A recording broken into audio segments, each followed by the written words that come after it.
Assalomu alaykum qadrli kanalimiz kuzatuvchilari, e'tiboringiz markazida yana O'zbek MMA kanali. Qadrli do'stlar, hozirgi dasturimizda UFC va MMA olamida ro'y berayotgan eng so'nggi yangiliklar to'g'risida batafsil gaplashamiz. Qadrli do'stlar, bugungi dasturimizni boshlashdan oldin, agarda siz kanalimizda yangi bo'lsangiz, albatta kanalimizga obuna bo'lib qo'ying. Bundan tashqari, mana shu roligimiz tarqalishi mehnatlarimiz besamar ketmasligi uchun like bosib qo'yishni unutmang. Biz esa bugungi dasturimizni boshladik. MMA hamjamiyatining Islom Makhachev Yangari jangiga munosabati. Taniqli MMA vakillari bugun Filadelfiyada bo'lib o'tgan UFC 330 turnirining asosiy jangiga o'z munosabatlarini bildirdi.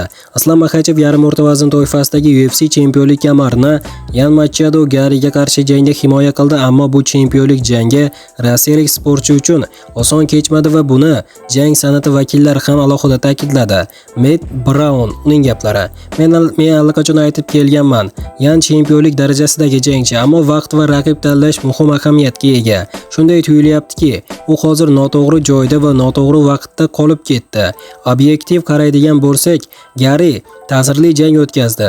U juda raqobatbardosh jang ko'rsatdi va ba'zi daqiqalarda u haqiqatan ham g'alaba qozonishi mumkindek tuyuldi.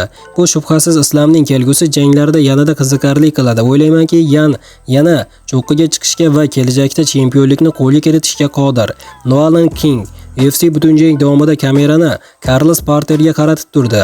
Bundan o'zingiz xulosa chiqaring. Brendan Schaub: Islom bugun g'alaba qozondi, shubhasiz, lekin u uzoq vaqtdan beri ilk bor oktagonda u oddiy insondek ko'rindi. Michael Morales u uchun juda katta muammo bo'ladi. Yangari agar bir bo'lak go'sht yeganida g'alaba qozongan bo'lardi.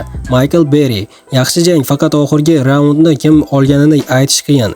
Henry Cejudo: yakuniy raundda Islom o'z ustunligini isbotladi. Vazn toifasidan qat'iy nazar reytingning birinchi raqamli jangchisi ekanligini yana g'alabaga erishdi. Bill Caurnentilo: Geri ba'zida g'alati gaplarni gapiradi, lekin u haqiqiy jangchi. Carlos Prates: navbat meniki deb yozib qoldirgan. Qadrli do'stlar, albatta nima deb o'ylaysiz ushbu jang to'g'risida? Siz ham o'z fikrlaringizni izohlarda yozib qoldiring. Barcha fikrlarni o'qib chiqaman. Agarda ushbu jangning revansh jangi tashkillashtiriladigan bo'lsa, jon deb ko'rgan bo'lardik do'stlar. Nima deb o'ylaysiz? Siz ham fikrimga qo'shilsangiz, bitta chiroyli like bosib qo'yishni unutmang.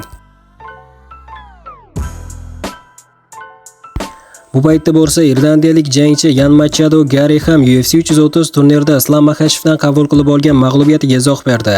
Makhachev chempionlik himoya jangida hakamlarning yaqtil qarori bilan g'alaba qozongan. Uning gaplari: bu qarama-qarshilikda meni hech narsa ajablantirmadi. Islomni hurmat qilaman.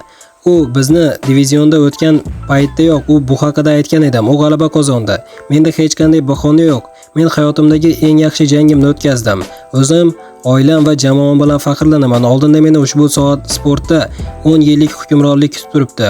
Uyga qaytaman, hammasini o'ylab ko'raman va yana qaytaman. Ko'z o'ngimda Aleksandr Volkanovski va Justin Gaethje kabi nomlar bor.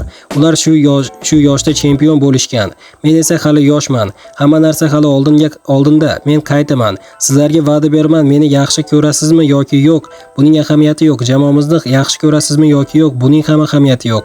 Men ularni yaxshi ko'raman va men qaytaman. Anderson Silva: sendan uzr so'rayman, men Islomni to'xtata olmadim deya fikr bildirgan Geri oktagonda. Irlandiyalik jangchi bugun o'z faoliyatidagi ikkinchi mag'lubiyatini qabul qilib oldi. Qadrli do'stlar, endi asosiy xabarga ham yetib keldik. Rasman UFC Ramazon Temirovning keyingi raqibi, jang sanasi va manzilini e'lon qildi. O'zbekistonlik taniqli aralash yakka kurash ustasi Ramazon Temirovning navbatdagi jangi tafsilotlari aniq bo'ldi. Hamyurtimiz 24-oktyabr kuni Birlashgan Arab Amirliklarining Abu Dabi shahridagi Etihad Arena majmuasida tashkil etiladigan UFC 333 turnirida ishtirok etadi. UFC matbuot xizmatining ma'lum qilishicha, Temirovga turnir doirasida angliyalik Lone Kavani raqib bo'ladi. Jang o'ta yengil vazn toifasida tashkil etiladi. Hozirda Kavani ushbu divizion reytingida 6-chi, Temirov esa 7-o'rinni egallab turibdi. Eslatib o'tamiz, Ramazon so'nggi jangini ham aynan Abu Dabi shahrida o'tkazganda, 25-iyul kuni bo'lib o'tgan turnirda u avstraliyalik Steve Erkegni birinchi raundda texnik nokaut bilan taslim etgandi. Qadrli do'stlar, albatta hamyurtimiz Ramazon Temirovga omad tilagan holda kommentariyaga tushib, "Olg'a O'zbekiston, olg'a Ramazon Temirov" deb yozib qo'yishni unutmang. Hamyurtimizning raqibi juda ham jiddiy raqib. Nima deb o'ylaysiz do'stlar? Hamyurtimiz ushbu raqibdan ham o'ta oladimi? Shaxsiy fikrlaringizni izohlarda yozib qoldirib, albatta kanalimizga obuna bo'lib qo'yishni unutmang. Mana do'stlar, hozirgi dasturimiz xuddi mana shu yerda o'z yakuniga yetdi. Videoni oxirigacha ko'rganlarning barchasiga kattakon rahmat. Video yoqqan bo'lsa like bosishni unutmang. Keyingi dasturlarimizda ko'rishguncha xayr, o'zingizni ehtiyot qiling. Uzbek MMA kanalimizdan uzoqlashmang. Tez orada ko'rishguncha do'stlar.